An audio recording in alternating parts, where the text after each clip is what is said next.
ایک یہودی حضور صلی اللہ علیہ وسلم کے قریب گزرا اور آپ اپنے صحابہ کو بات فرما رہے تھے، بیان فرما رہے تھے، تو قریش بھی بیٹھے ہوئے تھے۔ تو انہوں نے کہا یہودی سے کہ ان ھذا، یہ شخص جو ہے یہ دعویٰ کرتا ہے کہ میں اللہ کا نبی ہوں، اب اللہ عالم یہ نبی ہیں یا نہیں؟ اور نے کہا ٹھہرو، میں ان سے ایک ایسا سوال کرتا ہوں کہ اس سوال کا جواب ما سوا نبی کی کوئی نہیں دے سکتا۔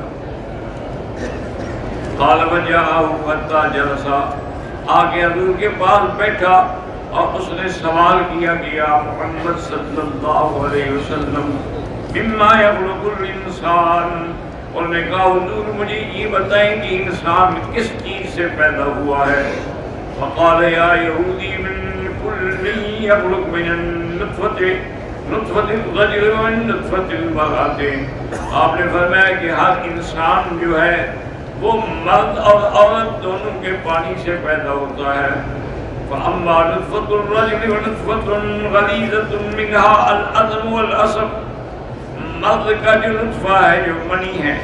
وہ گاڑھی بھی ہوتی ہے اور اس سے اللہ تعالیٰ بندے کے بچے کی ہڈیاں اور اس کے پٹھے بناتے ہیں۔ وَأَمَّا نُطْفَةُ الْمَرْأَةِ وَنُطْفَةٌ رَقِيقَةٌ، عورت کا نطفہ جو ہے، عورت کی منی جو ہے وہ پتلی ہوتی ہے،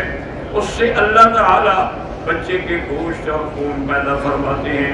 وَقَالَ هَكَذَا كَانَ يَقُولُ مَنْ قَبْلَكُمْ، اس نے کہا کہ آپ نے جو فرمایا بالکل حق ہے، آپ سے پہلے بھی جو پیغمبر گزرے ہیں انہوں نے بھی یہی بات فرمائی ہے۔ تو مقصد ہے کہ اس کو مجبوراً تصدیق کرنی پڑی کہ آپ اللہ کے نبی